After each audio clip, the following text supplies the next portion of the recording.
when we went to Jaipura, there is a temple of Annapurneshwari right inside the campus.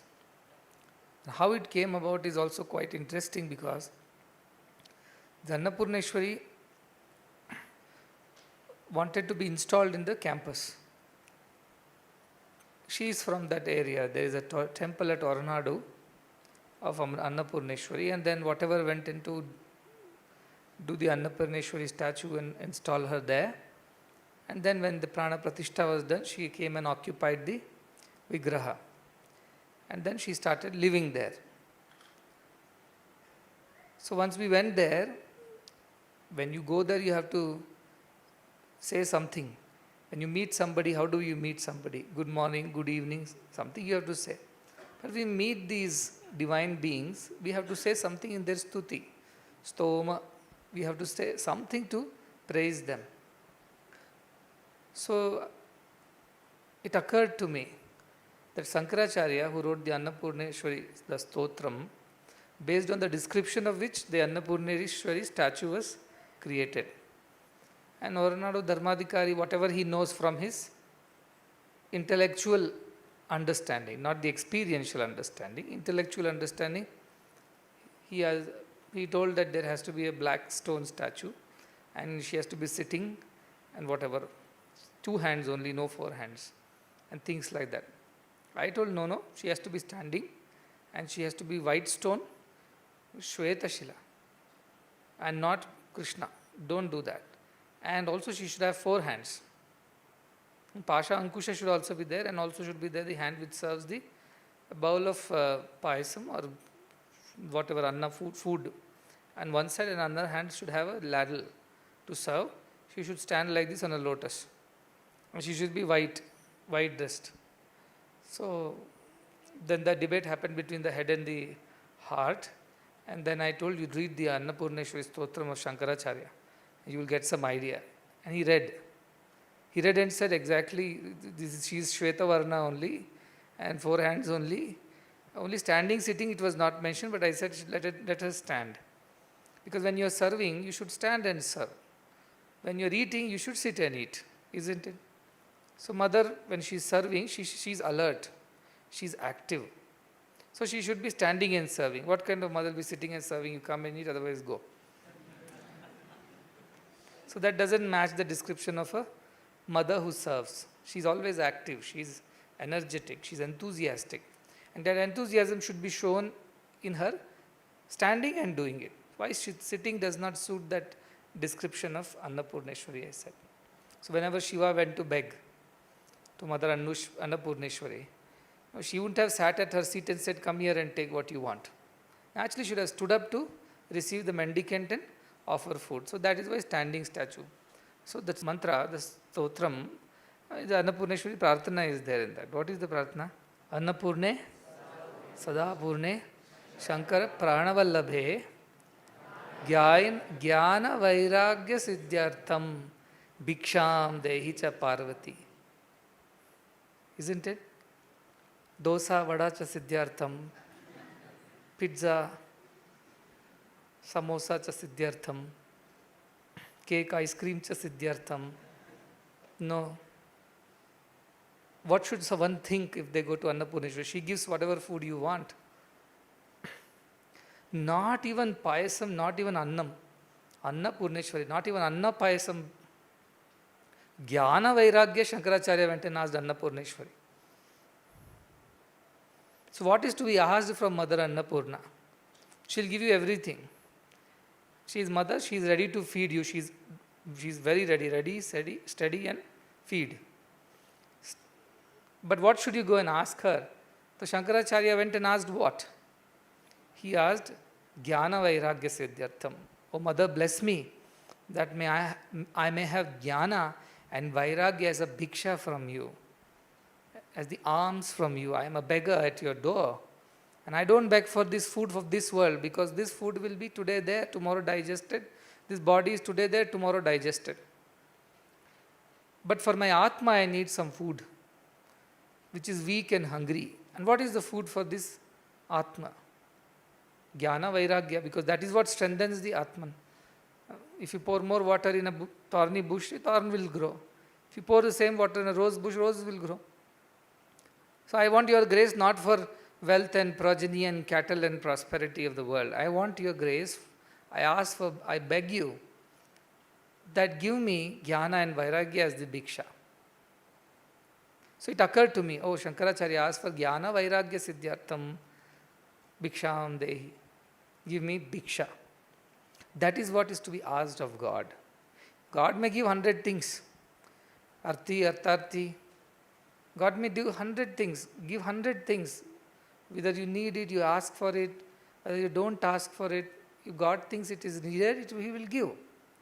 But when we are face to face with God, what should come out of our mouths? What should we stretch our hands for? Not these worldly things. We should start saying, give me jnana, give me vairagya.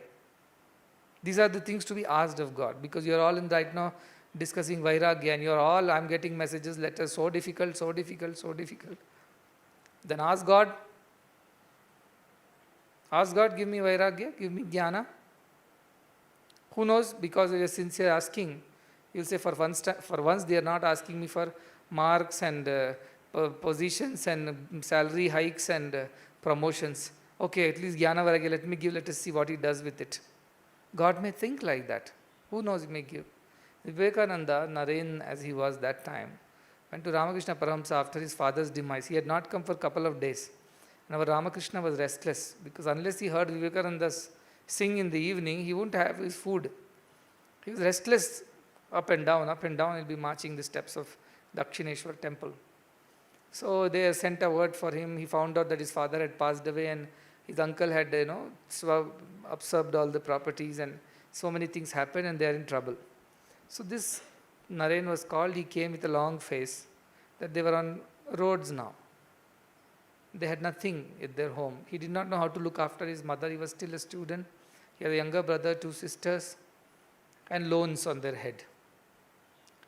Suddenly one prince, he became a pauper.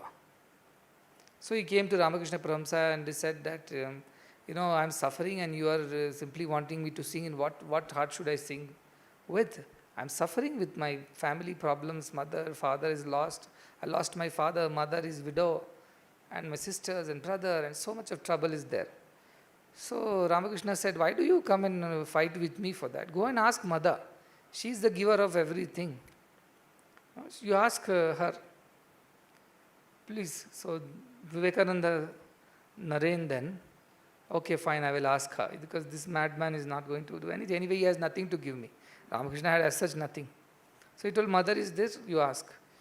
So they dramatized this very nicely, some of our students, how Vivekananda went inside the mother's temple and closes his eyes, goes with the firm determination to ask for financial help, problems to be solved, all these things. But when he goes there, he says, in Bengali, as this nation, Amake bhakti dao, vairagya dao, gyan dao. Give me bhakti, vairagya, jnana. He forgets asking all the things that he had planned to ask. And he comes out so peace and serene. He has forgotten all his troubles. Because the moment he asks, he has already given some vairagya, a little bhakti, a little jnana. Comes back, again Ramakrishna Paramahamsa says, so you asked mother for whatever you wanted. He said, no, I couldn't remember. I went there and I, stabdo bhavati, they say. When bhakti comes, you become stabdha, stunned, you can't speak, you can't understand, you can't say, you can't react. You're frozen in a state of bliss, not out of fear. So again he says, go, ask again. Don't go back empty-handed, go ask. So he goes back again. Again he asks, give me bhakti, jnana, vairagya. Jnana vairagya siddhyartham bhiksham dehi cha Parvati. Same as Shankaracharya.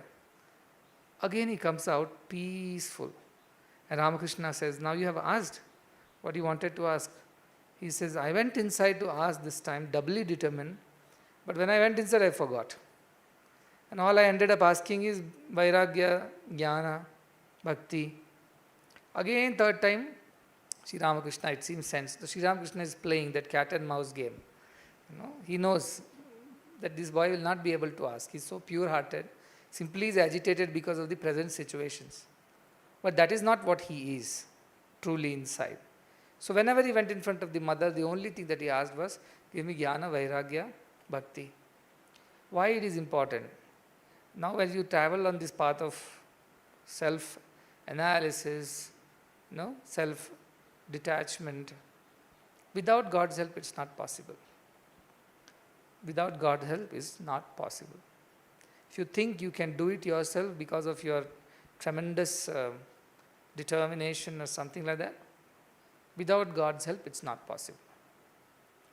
God alone can grant vairagya, ultimate vairagya, not the day-to-day vairagya. What kind of vairagyas are there? We all go through. I don't want sweets, thank you. Reason? Chronic diabetes. So vairagya to sweets have not come because of your true dispassion for sweets. It's come because this is helpless situation. There's no choice to your vairagya. You're trying to buy some big car, but you couldn't, bank rejected the loan. What happens then? No, these cars and all are all worldly material things, We should not be going after them, you see. Because he has announced to the whole world that he's buying a car. And now what happens? Everybody says, what happened to your car? You were supposed to get a car. He said, I thought about it, but then I heard Swami's voice in my heart. See, vairagya, what is this running behind car? Body is the car. Use that car well. Therefore, vairagya came. I said, no, I will not waste money. But is that the truth? That's not the vairagya. That is all excuses for the vairagya. Let us say even you've put some good effort. As I told you, met with a shock in life. And then vairagya came suddenly, like this Arjuna's vairagya. No, I don't want to fight the war. I'd rather beg and eat. Do you think it's real vairagya? It was momentary reaction to the circumstances. So what happened? Krishna said, let me teach this fellow. He's the same fellow as I don't want sweets because I am diabetic. I don't want car because the loan got rejected. No, I don't like this marriage, Maya, Kamini, Kanchana. Actually that girl rejected the proposal. So Kamini, Kanchana are not for me. So she rejected the proposal. Look at your face, monkey-faced. Who will marry you in good? Any girl with proper eyesight will never marry you. No, I gave up that pursuit. We should not run behind women, wine, wealth. Okay, so this kind of vairagyas don't work. Even if they come because of situation or a shock or whatever, they are apara vairagyas, they stay for some time, markata vairagya. They are there, but they are not there the next moment. At this point in time, you may think you have conquered it. It's gone out of your mind. But next few weeks, the pendulum swings the other way, and again those thoughts are coming back. So what? Everybody deserves a second chance at life. So what if I was rejected? So what if that bank rejected? Let me apply in another bank. So what if that man or woman rejected the proposal? Let me try somewhere else. Long life. Why should I not? So mind will teach you. Mind will teach you all the tricks.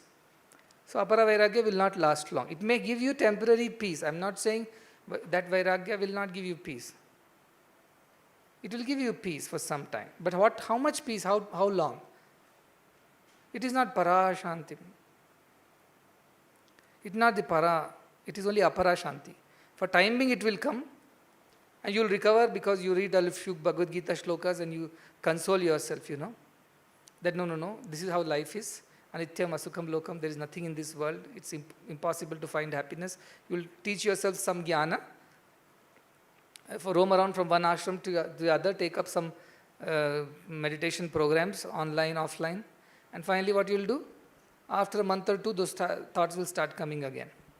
And then again you find it so difficult to control it and suffer with that. So that is not true vairagya. It's not at all true vairagya. That is why we have to focus on a para vairagya. Para vairagya is that which comes and does not go. Once it arrives, it only grows and grows and grows. It doesn't go. This comes and goes, apara vairagya. Para vairagya comes and grows. So how do we attain this para vairagya? Apara vairagya, I told many situations are there. One, you are helpless. So you cannot do anything, so you call yourself Vairagi. Shocks in life, rude shocks in life that made you turn away from that thing, at least for the time being, and you think you are a Vairagi. Or let us say, by a lot of thinking, no, this is not right, this is not, somehow you convinced yourself for the time being. So you gave up that pursuit. That is also Apara Vairagya. The Para Vairagya, how does it come is the question. Yesterday I told you must try for Para Vairagya. That is the end of all the problems. Right now you might have done some studies and you might have rejected some of your thoughts and desires as unnecessary, unwanted.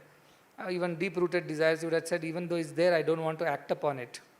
Let it be there, but I don't want to act upon it. You have developed some kind of a strength, you think, but how long will this strength last is the question. It won't last for too long. Like we go to Gulbarga, all the grass dries up during summer. Come rain, everything is green again. So seasonal Vairagya this is. This will go away. With the next season arrives, all the thoughts and desires will start growing back again. It won't last. So the real Vairagya, but it will help you right now to calm your mind and focus a little bit. But the real Vairagya is the Para Vairagya. How does Para Vairagya come? The Para Vairagya, our Patanjali told us in his thing. What did he tell? He said, Drishta Anushravika Vishay Vitrishnasya Vashikara Sangya. Whatever you see here externally, I see, I don't want, it is not a good thing to see.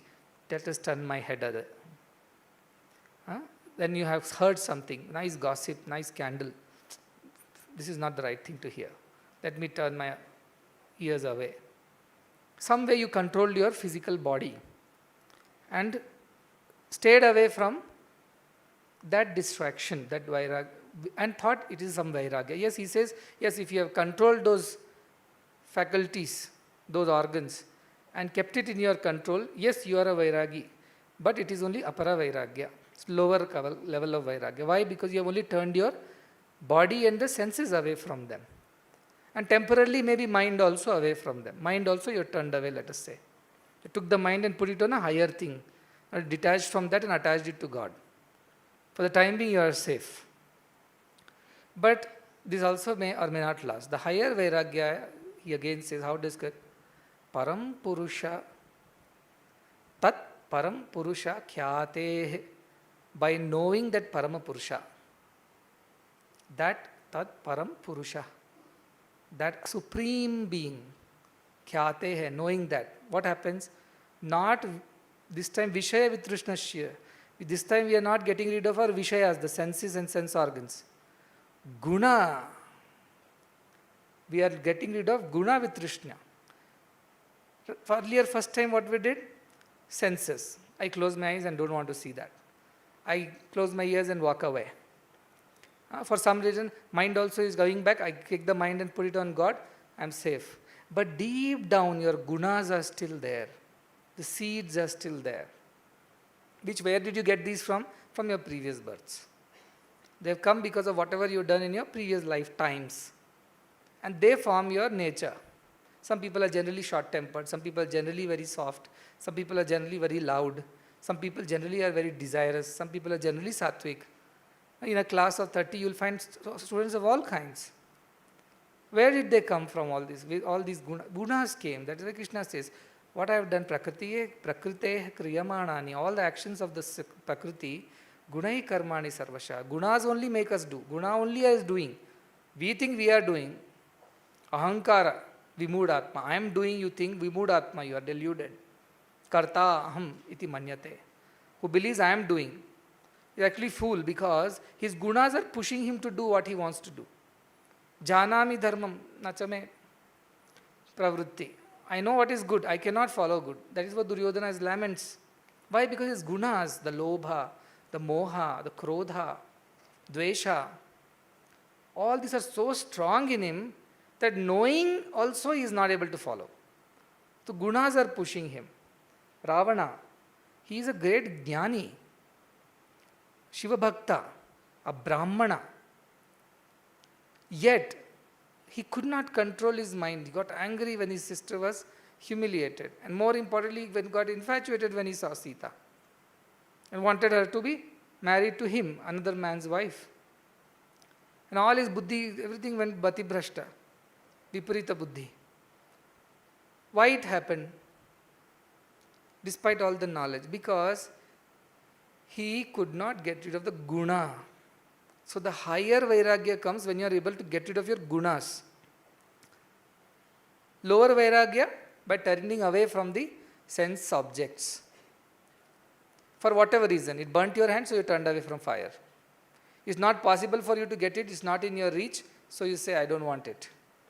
Somebody gave a rude shock to you, oh, this is not no good. Or even by your own analysis, discrimination, viveka, that say that no, these are not good. Swami told it is not good. Parents tell it is not good. And I've heard stories of people who got into this and got into trouble. So you remind and remind and reminded by your smaran, you are able to, for the time being, get rid of them. But your gunas which are there inside, they are not gone anywhere. They are very much there. So what will happen after 15 days, 30 days, 1 month of this practice? Slowly they will start growing back again. Where from? The seeds of the guna. They are still embedded in the soil of the mind. You only plugged. So how do you uproot it? As I said, the only possibility is when you know the ultimate. Then all your gunas are once for all cleaned up. Vivekananda says they are like seeds roasted in the fire of jnana. All your gunas and karmas which you roasted, once you roast the seed, it becomes infertile. You cannot grow, it cannot germinate. So once for all those gunas, even if they are there, they don't, trouble you at all. All your karmas, all your past vasanas, gunas, everything becomes destroyed. So what happens? Only then you attain the true vairagya. To get rid of these gunas, this is not easy. Why it's not easy? Because it's been coming from many births. If it was some habit you picked up last week, this week it's easier to get rid of. These are coming from births after births after births. And based on that, you have a lot of tamas or a lot of rajas or a lot of sattva. Even sattva is an obstacle, as we discussed. Having good feelings also. Even actually the thought that I must realize God also is an obstacle, as Ramana said. Any thought is an obstacle. It is one step away from the ultimate. That is the truth. I must love Swami. That thought also is an obstacle. Loving Swami should be natural. Thinking that I must love Swami is an obstacle. So that sattva thought also must go away at the end, so that you become whatever it is. You don't have to think and become. You become that. So that is why sattva guna also has to go at the end. Guna tita you have to become, because that is the quality of God, is beyond gunas. And whatever happens, prakrute kriyamanani. If there is anything that God wants me to do, as part of the nature, as part of my prarabdha, it will go on. I don't get involved. Somebody asked a very interesting question. From the child, when the moment I was born, I didn't like some of the things. Is it dislike or is this dispassion? Is it vairagya? I didn't like some of the things. Like some children don't like brinjal. We see it after the lunch session, we know. All brinjals are in the dustbin. They select from the vegetables what they like. Some people don't like some beans. They'll eat the potato and throw the beans. Don't they do that? So are they vairagis of brinjal and vairagis of beans? Can I say that? Because they were born with a taste bud which does not appreciate the taste of brinjal or taste of potatoes, or they don't like sweets. Some children are there. I am surprised because I am so fond of sweets. They say, no, I don't like sweets. I said, what are you doing? You don't like sweets? I think like that sometimes. Now I also don't like sweets. That's over. When children, whether you keep sweets in front of them, they'll not leave one also. Whereas now when you grow up, even sweets are there, you will pick up small bit. One is that you are health conscious, you are old now and sweets are not going to do any good to you. It will add to your circumference and lead to Satish Babu's clinic. I always tease people. If you eat too much sweet, I tell you will have to go for Satish Babu's darshan. I say, diabetes. So now that consciousness has come. So that also is some kind of vairagya. Because sweets are there, nobody is stopping you from eating, it is right in front of your eyes. You like sweet also. But there is a higher consciousness what says that don't eat sweets. Why? It's not good for your health. So you followed the higher viveka. What viveka says? Don't eat because it's not good for health. So give up. So even though sweets are in front of you, even though you like sweets, you still give it up, not because of you already are diabetic, not situation. You may become diabetic, or it is not good for you at this age. It's a Rajasic food. Let us not eat it. See, that is Viveka and this is Vairagya. I don't like beans. And hostel, our hostel is a Monday, Tuesday, Wednesday, Thursday, Friday, Saturday, sarva curry. Monday one curry, Tuesday one curry, Saturday, sarva curry. All that leftover vegetables our cooks will put, make one, they very nicely put it, mixed vegetable curry, they'll write. As if it's some exotic dish. Basically what it is, all that which is left over from the last week's vegetable, whatever is lying in the freezer and the store, pick up, cut it all, put them together, boil it, whatever comes out of it, mixed vegetable curry. And then children don't like it. And what they do, they'll dig in their plate. Whatever they like in that, they have some 6, 7 or nobody knows how many. All mixed. What they dig and pull out what they like. They like potatoes, they'll take the potatoes, eat, throw the rest. Or they like, let's say, carrots, they'll take the carrots and throw the rest. They like something else, they'll throw the rest. So when they throw the rest, is it Vairagya? It's not Vairagya. Because you are born with certain tastes. Already having born with certain tastes, now what comes in front of you, even though it is right in front of you and you like it, still you decide it's not good for you. You have a Viveka operating here which says, though it is available to you in plenty and nobody is going to stop you, ask you a question. Yet you tell yourself, I don't want it because beyond this it is not good for me. It's not what is going to help me. That is Viveka. And this is Vairagya. So Vairagya is not situational, circumstance based or some kind of helplessness based. It is based on Viveka only. But even Viveka helps you only to some extent. Because gunas which are in you, they cannot be destroyed by just Viveka alone.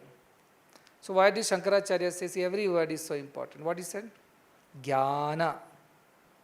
Vairagya Siddhartham, Viveka Vairagya Siddhartham he didn't say. Though he has written Viveka Chudamani, the whole scripture. He could have as well asked Viveka from mother. He said, Jnana Vairagya Siddhartham. Through Viveka I have attained some Vairagya, I know it. By Nitya, Anitya Viveka, Sat, Asat Viveka, I have understood some bit of truth. Based on that, I put some effort and got rid of some of my unnecessary things. Now, I need to destroy the gunas also. Patanjali also says, Guna Vitrishnya, get rid of the gunas. How you get rid of? Tat Param Purusha Khyatehe. By knowing the ultimate supreme self, get rid of the guna vairagya also you get it. But it's so difficult. That's why Annapurneshwari, please give me the jnana, because jnana alone help me to get the real vairagya. Till then there is no respite for this soul. There are temporary reliefs like painkillers. But the disease is not gone. You may feel relieved. Take a Brufen or take something. You feel relieved for that day. But the back pain is not gone because there is a slip disc. No, everybody knows there is a slip disc. You know there is a slip disc. But today you are not feeling the pain. You seem like very enthusiastic. You are playing, jumping, doing everything.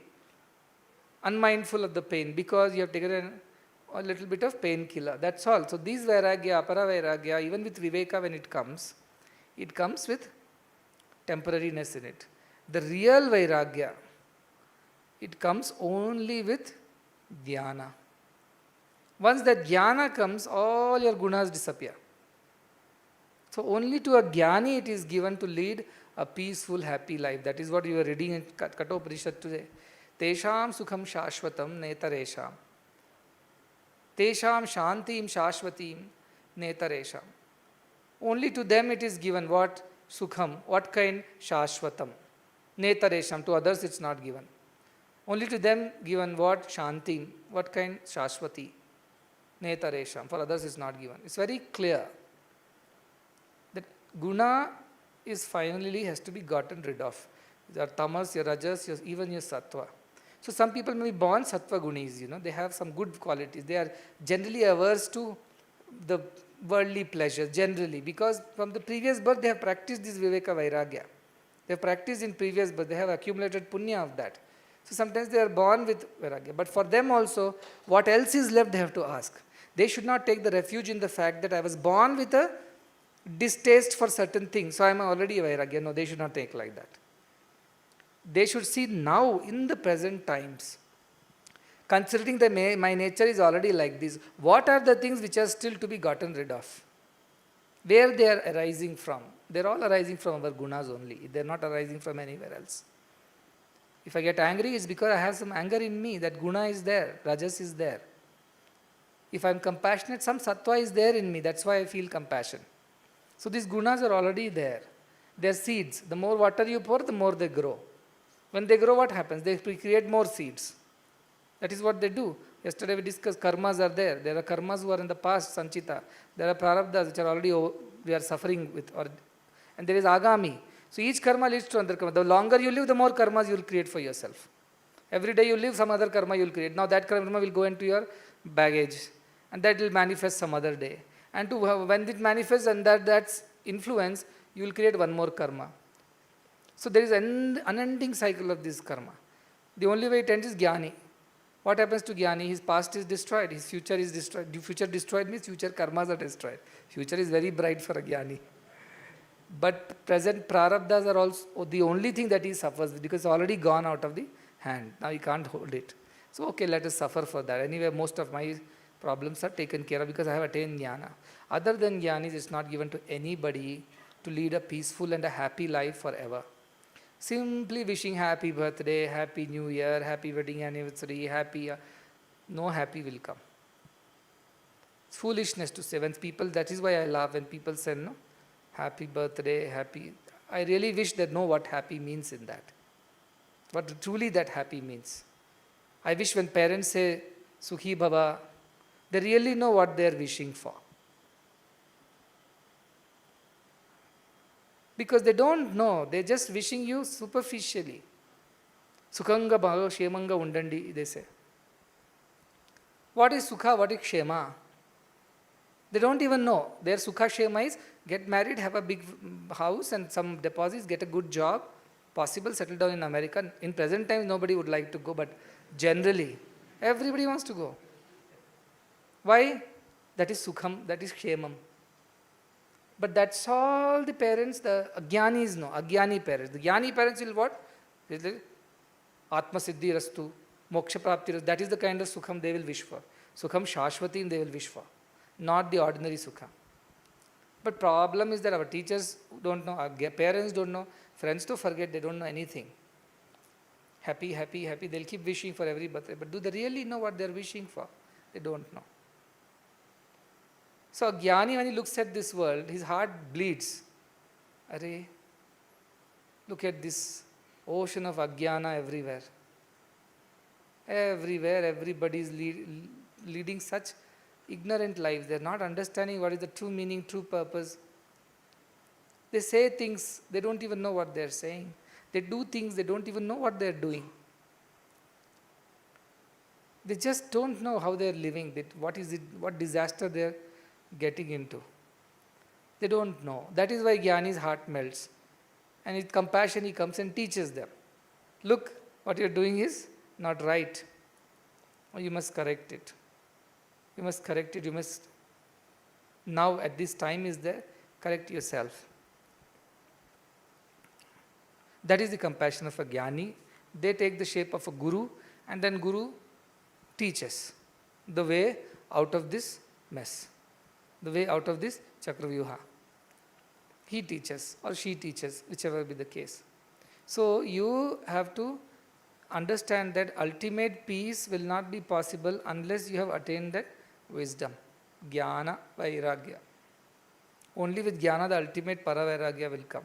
Viveka will help with Paravairagya also, yes, because through Viveka you realize, I cannot get rid of these vasanas. These are deep-rooted gunas.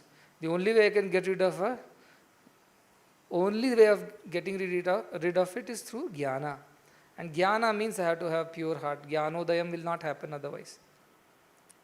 Even if sun rises, Suryodayam happens and sky is full of clouds, does it make it bright for you? No. Like that in an impure mind, even if Jnanodayam happens by chance also, it will not be felt, the effect of it will not be felt by the mind at all, because it's clouded with so many desires and wants and thoughts. Now somebody asked me, so my desire to meet my parents, meet my friends, go home, are these all wrong desires? Are there any obstacles in my path? What is the way then? Should I not love my parents? On one side you teach Matru Devo, Pitru Devo Bhava. Another side you're telling, no, you should also have this dispassion for everything in life. So how do I balance this? The truth is that at the end, you only are chanting, no? What you are chanting? Where is Mata for me? Where is Pita for me? I am the Atman, Aja, Nitya. How can I have anybody? So when you think you are the Atman, you think your parents are also Atman. And deal with them accordingly. When you are in the Deha Bhava, because you are not in the Jnana Bhava, deal with them according to the Deha Bhava, but with the understanding that parent you can be respected, can be looked after, can be taken care of, but cannot be attached to. Like somebody wrote, if my mother is dying and the Yama appears and says, I have boon for you. 1, I'll offer you latest model of iPhone. 2, I'll give you Brahmagyana. 3, I'll save your dying mother. What should I ask? So I told, so he was, if I was there, I would have asked, save my dying mother as a son, that is my dharma. I told, no, you should have asked for iPhone. No, I didn't say that. I said, you asked for Brahmagyana. Why? Kulam Pavitram, Janani Kritartham. The mother of even a dying mother of a Brahmagyani will attain higher realms. By virtue, she will become Kritartha. Why? Because she has given birth to a Brahmagyani. And what is this mother? Kwa Mata, Pita, Kwa? The questions are asked in our Shastras. Who is really our mother? Who is really a father? So when that situation comes, you cannot sacrifice Brahmagyana for the care of mother, physical mother. That's why I said, be responsible to the Daiva Mata, not just the Deha Mata. So should you not take care? Should you not take her to the hospital and things like that? Of course you should do. Whatever is in your responsibility, sphere responsibility, do. But with a complete dispassion. Ultimately, I know it's a body. If its time comes to go, it has to go. I am nobody to ask yes or no. I cannot ask her to stay longer because she has her own karma, she has her own cycle of things that is under direct governance of God. I am no influencer to that. I can only take care of my karmas and my gunas and my problems. Truly, that much only I can do. Yes, but in a family, when I need to, she says, come, cut vegetables, help me in the kitchen, or go and get some things from outside, help me clean the house. Kwa Mata, Kwa Pita, you are not my mother, I am not your son. She'll also tell, when food is cooked, Amma ready? Kwa Mata, Kwa Putra, get lost. So this kind of ardha logic, half logic doesn't apply. But your awareness is there. See, Shankaracharya also had a mother, was or not? When she died, Shankaracharya came all the way and cremated her. It was against the sannyasa dharma. Everybody got very angry with Shankaracharya, including the village people. They said, what kind of this is like dharma brashta, we should not allow him in the village. And he said, nothing doing, I have promised my mother, I am still her son and I will do this antyeshti. They said, we are not going to come and help you. He alone carried the mother's dead body on his shoulder all the way to near the river and he cremated her by himself. Nobody attended the funeral. He and his deceased mother. That's all. So that is Jnani. He is able to do his duty not out of attachment but out of sense of duty. It's given to me, I must do it. Like Janaka who rules. So those people who have this dilemma, what will happen to our relationships with our parents and near and dear ones? Nothing will happen. It will become better. Because your expectations will vanish, your attachments will reduce, unnecessary, unwanted talking and engaging with them will come down. So you will only do what is necessary with them. Beyond that you will not, because beyond that we don't have this relationship. Once you die, who is mother, who is father? Nobody knows you. You are only in the photo, but who knows? So this is the direction the Jnani gets. This Vairagya also Jnani gets. Shankaracharya's Vairagya. At the same time, dutifulness is there. Why? As a responsible son, whatever role in the drama I have to play, I will play accordingly. But did Shankaracharya shed tears and tears and prayed to mother? See, when one lady gave him amalaka, dry gooseberry, poor lady, when Shankaracharya was only 7, begging, around this ashram, and that time all the brahmacharis were bhikshus. They have to beg and bring food to the ashram. How? They bring it to ashram, then everybody put the food together, and then it's cooked and everybody gets to eat. It means if you don't go begging and get the food, you don't get food in the ashram that day. That is the Gurukula system of education. So he went begging, and he saw a long queue of his brother bhikshus or the brahmacharis who were in front of one rich man's house. And he was giving away, this much, lot of rice, lot of this. So these brahmacharis thought, the other fellows thought, oh my, our quota will get over fast. We can beg only in one house, get so much rice and go back. We don't have to go the whole village. This man is giving a lot of rice and fruits and all that, vegetables. So they all went and queued up there. And that man was very happy. So many bhikshus have come. Imagine in those days, if a brahmachari or a brahmana lands up at your home, you consider it your great privilege. Oh, I am getting an opportunity to give dana to a brahmana. Like that, they used to feel so good about it. So they were giving. This Shankaracharya, very observant, very, very discriminating one. He saw, what is this man doing? He says, he's giving, and how much he's giving? He's giving 2 handfuls of rice to every bhikshu or whatever. And he sees that he has a whole granary full of grains. Yet he donates only so much and still feels great. I have done so much today. He didn't like this attitude. What did he do? He went to another house where nothing was there, nobody was there. The house was dilapidated. And when he went Bhiksham Dehi, a lady came out from the house, an old lady. And she felt so terrible. A Brahman has come, what a privilege to ask something from my house, who doesn't deserve to give to a Brahman because I don't have anything. But he has come and asked me, what should I give, what should I give? I have nothing to offer. So there is a small pot in which she puts her hands, her chest, like how they used to keep earlier, they hang up from the up, so that, rats, cats don't get into that. So she pulled out one, put her hand, scraped and found one small dry gooseberry, amala. And with great pain in her heart, at the same time great fulfillment that she's able to offer something. If there was, that also was not there, what she would have done. So with great prayer, she offered that to Shankara. Shankara was moved by her sincere devotion.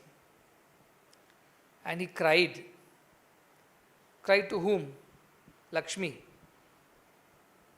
And what did he say? Look at this lady, she is suffering, yet she donates. Look at that man, he has everything, yet he does not. Her sacrifice is superior. Oh mother, have some mercy on her. He sings Kanakadhara Stotram, they say. And Kanakadhara starts, Kanakavrishti. Gold gooseberries start falling, made in gold, from nothing, from thin air, onto the roof of this lady. Thus, that Shankara, who could make gold gooseberries shower on some lady's house, as a son, should he not have asked, please Gyama, extend my mother's life for another 250 years? Could have. So should we say as a dharma of the son, he did not do, he should have prayed for extension of the life. Is that what is life about? Shankara knew what is life, what is not life. So he knew that this is part of the process, the nature, birth and death. It will go, people will come and people go at the right time. So they let it go. Why should you cry? That is what Krishna says, Jatasya dhruvam mrityu. Those who are born, they will die. Dhruvam janma mritasya. Those dying, they may be born again. Tasmat, what cannot be solved? Apariharya. It cannot be solved. This problem cannot be removed. So why do you cry? Natvam shochatum harasya. Why do you do sorrow? Why you experience sorrow? That is jnanis. Tomorrow if your mother goes through some trouble, you'll run to the hospital, you'll call the doctor, you'll get the medicine, you'll do everything in your might. As a dutiful son. But you will not become sorrowful. Because whatever she goes through, she has her own karma account, she's going through her own process. So what I'm saying is that your dispassion is that. You will be involved in your day-to-day affairs, duties, but in your heart of hearts, you know how far and not further. That discrimination will help you. So you will not develop unnecessary attachments with anybody. You will not develop unnecessary friendships, unwanted things you will not speak, hear or do. And if gunas trouble you at some point in time, what you will do? You run to God and say, Bhiksham Dehi. What Bhiksha? Jnana Vairagya. You only can help me. Guru Paduka Stotram. Vairagya Samrajyada Pujanabhyam. Namo Namah Shri Guru Padukabhyam. Vairagya Samrajya. What Samrajya? Kingdom of Vairagya. He is not asking for BDA plot, not asking for flats. He is not asking for even ruling a king as a king piece of earth. Vairagya Samrajya. You worship him, Pujana. He is a Pujanabhyam. Vairagya. He himself has a Vairagya Samrajya. He is the king of the Vairagya Samrajya. Who? Guru. He is a king. See how is they treating Guru? Not a beggar. He is a king of Vairagya Samrajya. So only a king who has Vairagya can give you some Vairagya, isn't it? If the king has money, gold, he can give you gold. If king has lands, he can give lands. If king has cows, he can give cows. Our king has what? Vairagya. Because the king of Vairagya kingdom. So what can he give us? Vairagya. So what should we beg him for? Vairagya. So when you come to God, here onwards, if you really want to get rid of all your gunas and really want to lead a permanent, eternal life of happiness and peace, what should you beg? What should you pray? Beg you must, because there is no other way you can get it. What should you beg? Vairagya, Jnana Vairagya Siddhyartham. Give me Jnana, give me Vairagya, give me Bhakti. Bhakti, Jnana, Vairagya. Jaise Bhakti is two sansar, Jnana and Vairagya. If you have real Bhakti, you will get Jnana and Vairagya, it seems. So you pray for Bhakti, Jnana, Vairagya. Let my Bhakti not be a Bhakti which does not bear sons at all. No? She should not be a barren mother. Let my Bhakti not be a barren Bhakti, dry Bhakti, which cannot produce sons of Jnana and Vairagya. Let my Bhakti be so fertile that it should produce the two sons of Jnana and Vairagya for me.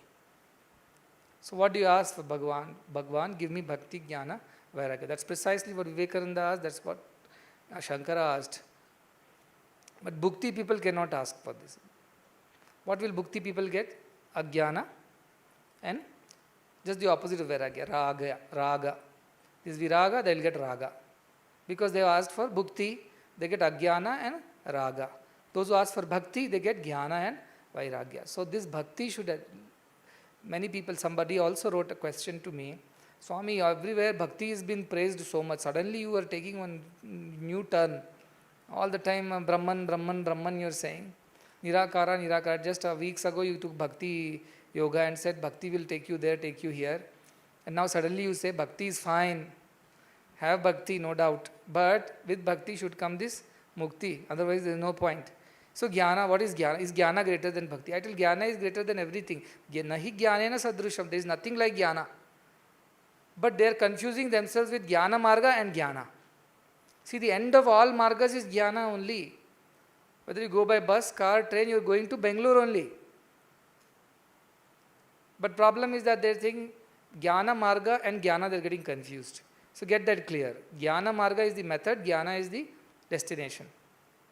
That destination is attained by Bhakti also. Why it is not said?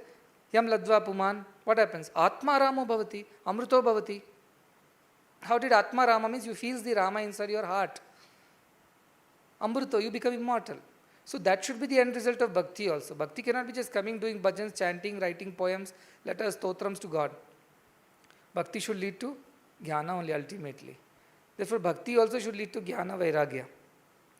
So that is one person, somebody's question was there about Bhakti and Jnana. Bhakti and Jnana are two margas. The result of both is only Jnana at the end. Bhakti Marga, Jnana Marga, Karma Marga, Raja Marga, whatever yogas. Ultimately, the result from all this should be Jnana only. You come by Bhakti, you purify mind. See, one beautiful story, Ramakrishna Paramahamsa is there. He is Bhakti Margi in the beginning. He loved Mother Kali and he would talk to her and he will... This Totapuri one fellow was. Totapuri was Advaita Vedantin. And he was not believing in any Saguna, no form. So to what extent he would laugh at those who would worship the forms. And he ended up in Dakshineshwar. And he wanted a small place to stay and do his sadhana, somewhere in a corner. So he was given a place, he was living in the Panchavati there, doing his own sadhana. What sadhana? He will not come to the temple, he will not attend any pujas. He will be sitting in his own corner and keep doing some, chintana, atma vichara and jnana. So that is what he was doing. So this Ramakrishna Paramahamsa, curiosity, he wanted to learn. So he went there and found out that this man knows something which he does not know. He knows Jnana Marga, so he wanted to taste that also. Because he tried everything. And finally concluded that my mother is the best, but my mother is not just the body, the form. My mother is the Brahmani. She is the Yantri, used to call. We are all Yantras. She is the Yantri. But he went to this Totapuri and he prayed to his mother. Mother said, yes, you go, you have to learn something from him. So he went there. Despite everybody saying, don't go, he's a crazy person. He went there and this Totapuri said, what is this mother all the time, like a small boy, like child behind mother's sari. You have to realize your Atman, Brahman, because you are still deluded that till then mother is physical form, he's talking to subtle form, whatever you now. But Totapuri wanted to teach him that mother is not the ultimate, Brahman is the ultimate. So this Ramakrishna Paramahamsa went there, took the permission, and Totapuri kept on scolding him for getting too attached to the subtle form of the mother. And kept on scolding, and he told, you should learn how to do Atma Vichara, Viveka Chintana, all that. And he made him sit down and telling, you think of now. So anytime he'll close his eyes, mother only comes. Because Saguna Bhakti he has done so far. Nirguna is very difficult for him. Close your eyes, mother. The moment mother comes, he is happy, he forgets that what he is sitting here for. He's lost his thoughts. And Totapuri will get angry. You come here to learn Nirguna Bhakti, and you're again going back to the same Saguna Bhakti. So what he'll do, he'll tell you, concentrate. And he'll take one piece of glass and cut him here, so that it pains and he can focus on that. So he'll cut him deep in his forehead like this, with a piece of glass. Till focus on your Agnya. Okay. And he starts focusing. And then he focuses correctly. 3 days he doesn't come out of the Samadhi. Totapuri gets worried. He doesn't know how to pull him out of it. He thought some 2 minutes, 5 minutes, 10 minutes, best case half a day. Because that is what Totapuri was capable of. But this is Ramakrishna has gone off into Samadhi 1 day, 2 days. News goes to Rani Rasmani. They all get very upset. What is this he has done to our Guru? Guru in the sense they were worshipping him as a Guru then. So they all come and make a big noise, and after 3 days, these people make noise and wake him up from the Samadhi, and he comes out. And this Totapuri tells, who are you? I took 40 years to practice this, till I never got this kind of a Samadhi. Akhanda Samadhi. I didn't get it. Small Samadhis I got. Who are you? How did you do this? 3 days at a stretch you went off. I am not knowing how to deal with you. Of course, he said, that is my mother's Mahima. At the end. So Totapuri is back to my mother's Mahima, he says. I don't know what I did. You told me concentrate here, I concentrated like a good obedient student. What happened after that is my mother's Mahima. So Nirguna he went and came back to same saying Suguna. Then Totapuri says what to do. He doesn't know how to deal with the Ramakrishna Paramahamsa. Because he knows he's a bigger Jnani than him, because he has attained that Samadhi just like that, and that to Akhanda Samadhi. Then Ramakrishna explains to him later. It seems Totapuri wanted to kill himself after that, because he felt so dejected with his teaching and idea. But when he goes to jump into Ganga, the water disappears, it seems. That is mother's Mahima again. She doesn't allow him to drown himself. And he comes back to Ramakrishna and says, I bow down to that mother of yours, because you have taught me something. I thought I was here to teach you, but it looks like I was here to learn from you. So Ramakrishna Paramahamsa attains Nirvikalpa Samadhi. And actually the credit goes to Totapuri, because so far he was just happy dealing with the mother, chatting with the mother and having good time. Anybody comes, mother is saying this, mother is saying that. He had not gone and experienced that state of Bhava Samadhi. Not yet. He was only experiencing mother in the subtle through the yoga, dhyana yoga. But he had not experienced the all-pervasiveness of the mother experientially. Theoretically he knew. Then he calls and says, Totapuri, whether the snake is coiled and lying or snake is wriggling and going, both are snakes only, isn't it? You have to accept both are snakes. Like that, whether that Brahman is Saguna or Brahman is Nirguna, everywhere, both are Brahman only. My mother is nothing other than Brahman. That Brahman has taken this form and now she is leading. So that was not only expanded the experience of Sri Ramakrishna, he became a Paramhamsa. That is the credit to Totapuri's method. But also Totapuri benefited from Ramakrishna's devotion. So Saguna, Nirguna is not like two different compartments. But unless you experience the Nirguna, you will not appreciate the true value of Saguna. Unless you experience what Nirguna Bhakti is. In the sense you at least experience that you are a part and parcel of the divine spark. You are not different from the one whom you worship. You will not fully appreciate the magnanimity, the grandeur, the glory of that Saguna form also which you are worshipping. Theoretically you will keep telling. That's why you say, oh, Sadguru, Parabrahma Rupa. What do you know? What do you understand of it? Simply you are telling like parrots. Somebody taught you bhajan, you are repeating the bhajan, behind you all are repeating. But who knows? Nobody. So to know that, we need all these methods. And once you attain that, the knower of that, you will feel one with everything. You might still enjoy the bhakti. But did our Ramakrishna not enjoy bhakti? Though he experienced the Nirguna. Did Shankaracharya not enjoy bhakti? Though he had experienced Vedanta. Great bhakta, how many slokas, how many things he has written about almost all gods. How he could write when he knows that it's only Nirguna and I should not worship the Saguna? Because he knew this is also that, that is also this. Somebody came and told, my mother is always wanting to go to temples. And theoretically, I'm a young boy. She doesn't understand God is everywhere. Now why she keeps troubling me to go to temple? The Guru said, that's precisely what she knows. Because God is everywhere, He is also in the temple, so she goes to the temple. Otherwise, the theoretical knowledge you can tell God is everywhere. Why should I go and follow this? Why should I do bhajans? Why should I do meditation? But do you know? Do you experience it? You only know theoretically. You really don't experience it. So for that experience to happen, when you say Swami is everywhere, Antarbahishta, He is inside me, He is outside me, do you experience? That is my question. Is your words authentic? Do you have authority to say that? On what basis? My question is. Karunamaya, you say, I agree. You have experienced some karuna. Premamaya, you agree. You experience some prema. Apad Bandhavaya, I agree. Somewhere some trouble I saved you from. Kshama Murti, I agree. Sometimes I have forgiven for things. But Brahma, when you say, which is what you say God is, Swami is, what do you understand of it is a question. So should you not know your Swami better? Completely, with authority, so that nobody else can shake that conviction. Tomorrow if something goes wrong, Swami doesn't forgive you, somebody tells you some wrong things about Swami, what will happen? Bhakti, Vishwasa will shake like this. But when you have experienced Swami as the real Parabrahman, can anybody shake your faith? You'll say, I have experienced it. I have experienced, what are you talking? Whatever you talk, it's all right, I have experienced this. Nobody can shake your faith after that.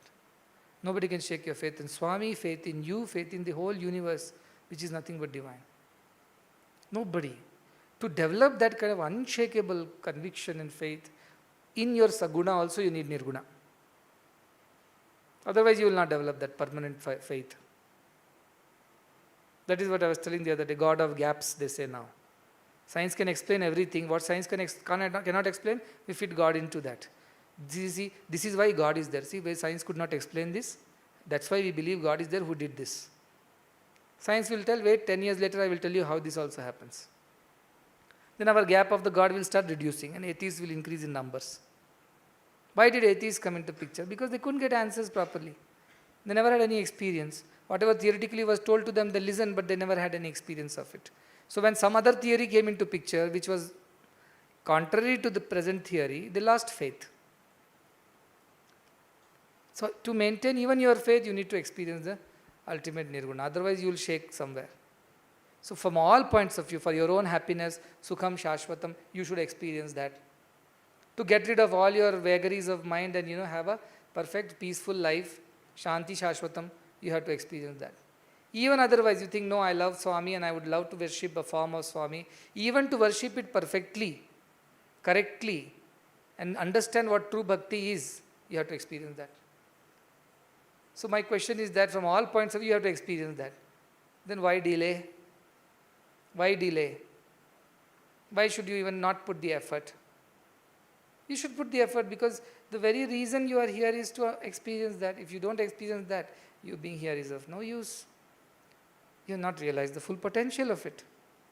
Therefore, you have to experience that. So, Vairagya, Jnana, Siddhyartham. Ask God, God give me Jnana, Vairagya. I used to tell, please ask Swami for Swami's sake. Swami, I want you. What do you mean by Swami, I want you? What do you mean? That's what I'm asking. Ask God for God's sake. Oh, what a wonderful thought. Don't we think Swami is teaching us, don't ask for silly, stupid things. He's the king. If you get the king, you get the kingdom. All of us got. All 6th class fellows will repeat this. But what does he mean when he says Swami, I'm asking for Swami? What does he mean? That Swami will be always with him when he goes to the toilet in the night, so he will not be afraid. Maybe that will help him to some extent. Swami will help me pass my exams because he's with me. Okay, yes, that is also true. Swami will find me a job tomorrow. Yes, probably. A wife and a home. Yes, probably. Swami will take care of my parents and their problems. Yes, that also he'll do. But is this what's me asking? What you did? You said, I am asking Swami, but in behind there is one whole list of things. Why you are asking God? Because when I get God, secretly I am also desiring for all these other things. That is why you want Swami. Swami for Swami's sake means what? Means what? Ask yourself, what is that meaning? It means you realize Swami. What is realizing Swami? Realizing Swami as what? As who? Not as a form, not as a name. Tamatmastham, within yourself who stays. Anupashyanti dhira, the one who sees that, tesham sukham shashvati, netaresham. For him the permanent happiness arrives. For everybody else there is no permanent happiness. So what do you mean by realizing Swami? You realize that truth of Swami, who is so to say what you say, Parabrahma Swarupa, as a part and parcel, you are a part and parcel of that Parabrahma Swarupa, as a Jivatma. Unless you realize that you really don't know Swami, your devotion is not paripakva, it's not mature. The devotion is not complete, it's not perfect. Because the one who is devotion is perfected, Atma Ramo Bhavati, Siddho Bhavati, Trupto Bhavati, Amruto Bhavati. So if you have not become all these Bhavatis which has been mentioned just now, it clearly says your devotion is not complete. Even if you say, I am a devotee, I don't care about Jnana Marga, perfect. Bhakti Marga you care about? Okay, perfect your devotion. That also will lead you there only. The moment your devotion perfects, Jnana Vairagya will appear like two suns. Naturally it will appear to you. So how is it that possible that you don't have Jnana Vairagya, yet you claim to yourself to be devotee? That's why the other days our people had come and they're telling, Swami, some devotees are behaving like this, doing like that. He told, who said they are devotees? Who said they are devotees? They are saying they are devotees, you are saying they are devotees. I am not saying they are devotees. Ashram residents you can say. Staff you can say. Volunteers you can say. Who allowed you to give him Bhakta Upadhi of he is a devotee? That I only can tell. So they are all here trying to be devotees. So don't claim yourself and wear the crown of devotee and badge of devotee. Is not true devotee. Devotee is the one Atma Ramo Bhavati, Siddho Bhavati. Otherwise call yourself Artis, Arthartis, Jignasus, best. Don't call yourself Bhaktas. True bhakti is Parama Prema Rupaya, Amrita Swarupacha. Parama Prema, ultimate love. And Amrita Swarupa, immortality is its true nature, its form. And when one gets it, Atma Ramo Bhavati, becomes one with the divine. Till then your bhakti is not mature. You have some love, you have some affection, some attachment to God, good. You are on the right path. But your devotion is mature when you know yourself as the same as that divine. Like Hanuman understood and said, Atma Bhavena Tvameva Aham. I am you when I think I am the Atman. So if you can reach that state and claim that, then you are a devotee, you are a jnani, you are everything. You are the God himself. in another form. So that kind of devotion also will lead to jnana. But if Shankaracharya went and begged, he begged out of devotion for jnana and vairagya. There's a Bhagavatam story that by Bhakti has two sons called Jnana and Vairagya. So in Kali Yuga, to get Jnana Vairagya, you need to have Bhakti. That's what Bhagavatam concludes, because it's a Bhakti-based document, you see. In Treta Yuga, Kruta Yuga, Jnana Vairagya were more important. But in Kali Yuga, if you want to have Jnana Vairagya, which is a must, first you should have Bhakti, which is the mother of the two. So Bhakti Marga will also lead there. This is somebody's question. I don't want them to get confused that suddenly Swami is changing the whole narrative. All this while we were thinking we are supposed to be devotees, suddenly he is telling you have to be jnanis. No, it's not different. Bhakti's ultimate end result is jnana only. Jnana only is the end result. And that won't come unless you have vairagya. Meera couldn't have sat in the palace and become bhakta. She walked out because this was against her feelings. This was obstructing her. She walked out. Purandara Dasa said, I don't want this shop and wealth and everything, wife and children. That's not my lookout. He walked out, Gana Vairagya. Otherwise, how will he be a bhakta? Take any bhakta for that matter. Any bhakta, Ramadas, Bhadrachala Ramadasa, or we went to our Annamacharya. Everybody is Jnana Vairagya. All bhaktas were Jnanis and Vairagis. Tell me one bhakta was real bhakta, from my definition, not your, who was not a Jnani or who was not a Vairagi. Tell me one example. Not one example is there. Every bhakta was a Jnani, every bhakta was endowed with Vairagya. How did it come? Because of bhakti it came to them.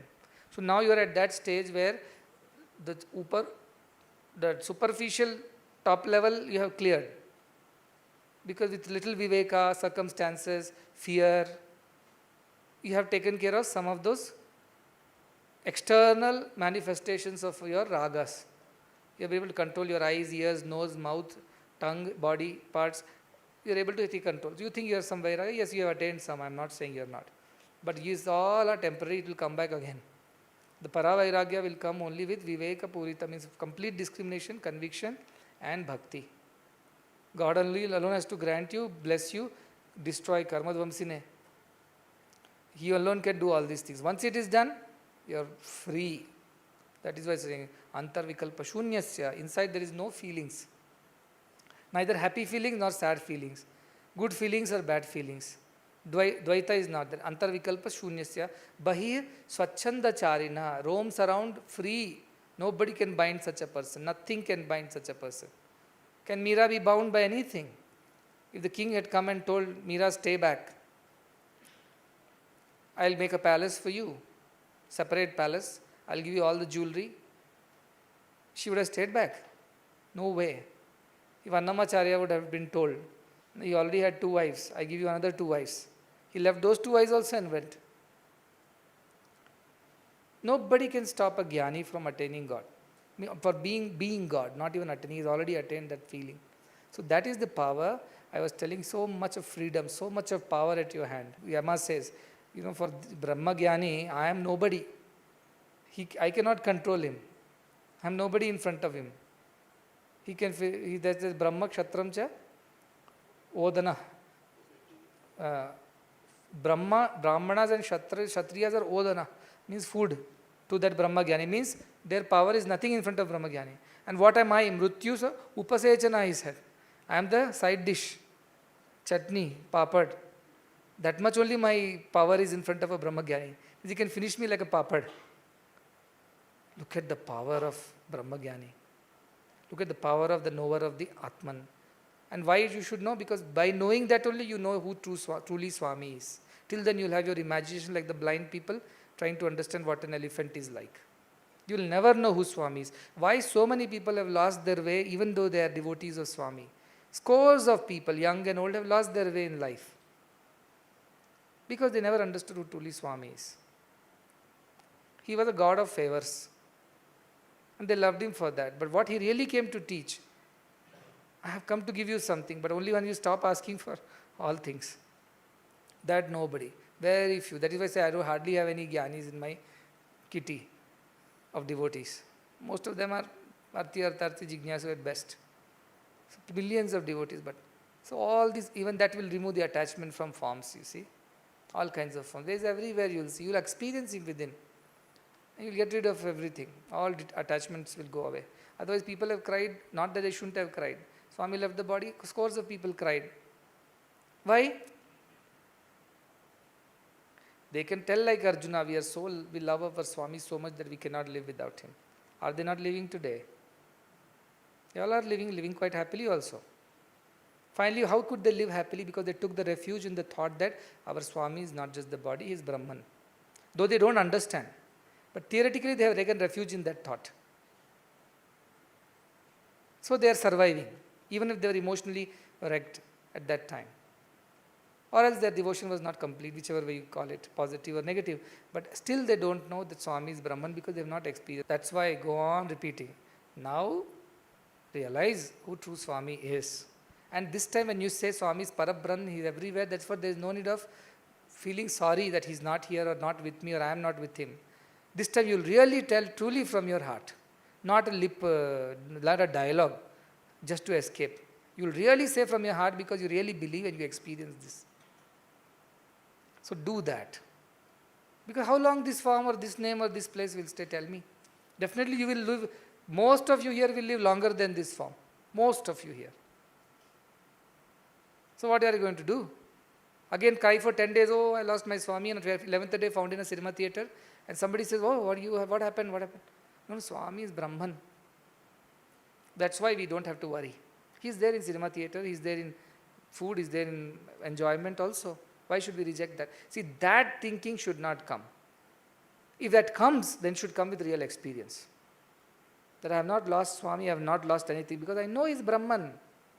And I know it because I know it as good as a gooseberry on my palm. I know him as closely as that. Therefore, I am confident. Therefore, I don't have to shed tears. See, that knowledge must come to every devotee. That's why I am putting so much effort. For once you know who your Swami truly is. Not theoretically, not intellectually, but experientially you should know. That's why all this effort. Don't entertain yourself with unwanted discussions. That's not going to lead you anywhere. Plunge straight in. Those who sit on the ocean and by the shores and watch the ocean, they never get the pearls, they say. So stop discussing how big is the ocean, how beautiful is the ocean, how vast is the ocean, how amazing is the ocean. That's not going to give you the pearl. Dive in, you'll get the pearls. Same thing, how beautiful Swami was, how nice he was, he used to walk, he used to talk, he used to sing, he used to say. Yes, you can all entertain yourself, but that's not going to lead you anywhere at the end.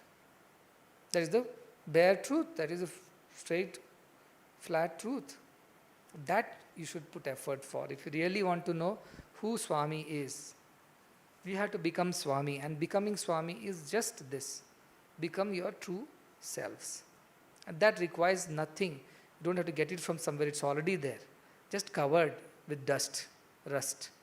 Remove that, shine again. That's all, it is so simple. For everything you need to get it from everywhere. For this, everything is there within you. Just get rid of all the unwanted. What is wanted is already there. So getting rid of unwanted is last piece that you have to get rid of is all your gunas. Because once you got rid of them, never again they'll come and trouble you in your life. And how to get rid of guna? One, you have to have dhriti. You should have determination, I must get rid of it. Two, put your efforts, conscious viveka, practice viveka. Third, do bhakti. Pray to Swami, pray to God, pray to whichever deity you think. Guru, tell please help me because I'm sincere this time, I don't want to miss the bus. Please remove it from the root for once for all and redeem me from this yatana. That should be the attitude of everybody. So as you end this week, I know even if you are peaceful today, a week later you will not be peaceful. Because those gunas will start growing again, like this hair. Barber was not there, everybody's hair was. So that is what it is. I told Narasimha, if I give you a magic razor, you shave and never you have to shave again. All the men will be relieved here, once for all. You have this headache, because in Swami's ashram they don't allow. So what happens? We need a barber, we need a shave. If I give you a trick, your hair will never grow out beyond what it is. Your beard and moustache will not grow. Water relief. No, those who are shaving only will know. The kids will not know the relief. But imagine what a relief it is, because, so this is the magic. Once you know this, you are redeemed. No vasana, no guna, no karma, no parabdha, no nothing will trouble you. You will sail through smoothly. So bhakti also is important, and at this stage when vairagya you want, without bhakti you cannot attain it. So don't tell me that I am a Vedantin, suddenly I have shifted gears, suddenly I am going, no, I am not going on any wrong road. I am not going on any other road, it's the same road. I am just making you aware that this road also has this. You are always seeing the right side of the road. I am asking you to see the left side of the road also. There is scenery on the left also. Watch that. That's what I am saying. Jnana, Vairagya is there as a part of bhakti, not out of bhakti. In fact, without bhakti, both are not possible. Both are not possible at all. So do bhakti, but param bhakti, para bhakti, not this apara bhakti. And the ultimate bhakti parakashta should be amruto bhavati, atmaramo bhavati, which is jnana, which is vairagya. So please put this kind of effort.